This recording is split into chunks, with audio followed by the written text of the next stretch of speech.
Perhaps, perhaps. Definitely has kind of a molten interior there. Aren't those fun? That looks, look at the spiral. I would say this probably flew out like that. Yeah. It is oxidation. This turns out to be a rather iron-rich material. And so, yeah, exposures begin to redden it. So it would have been black when it first came out, and then it gets red as it gets older? That's absolutely correct. Yeah, the color development, that looks like a really nice color. Oh, really wow. solid, yeah. This one, yeah, these are actually minerals. I was going to ask if the blue was a mineral or something. Is this They have this kind of interesting kind of tint to them. Yeah, and a little bit of it is a function of how rapidly it's chilled, and so the crystalline character of the rock there is so fine. It's not really a glass, but it's approaching a glass. Very, very finely crystalline. And so that gives it this weird playing colors. These are olivine crystals. Yeah. So they are green, aren't they? Greenish. So I'm is pretty this a sure bomb they're or is this olivine. part of a flow? This is probably the core of the bomb. Okay. Yeah. But it's basalt. Yes. Right, and this would be the edge. That's correct.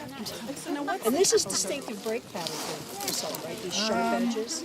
Not necessarily. I don't know. Basalt's not too Seems like bad. they tend to break and Yeah. Oh my gosh, we'll take that home.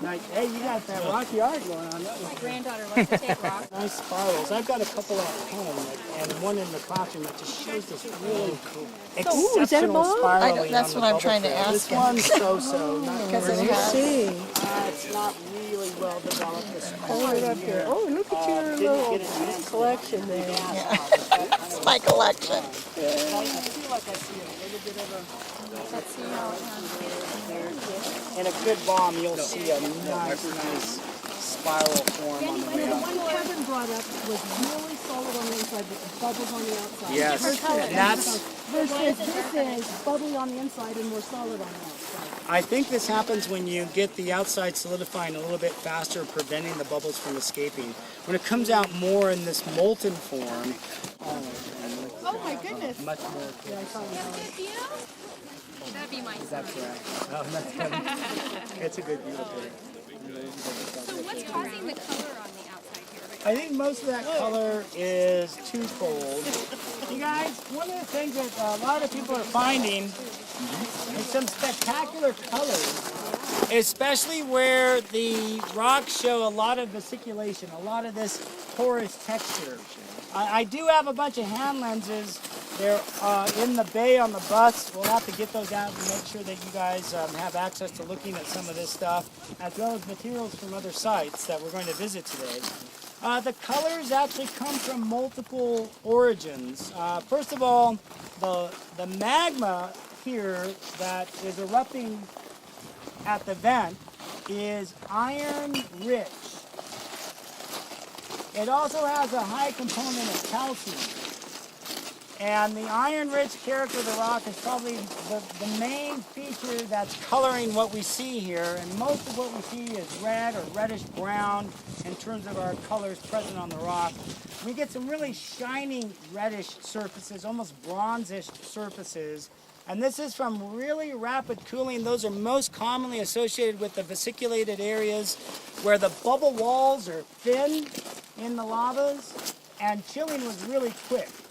And so if there's a crystalline texture to those surfaces, it's micro crystalline, and that's helping to produce this almost glassy glint to those colors.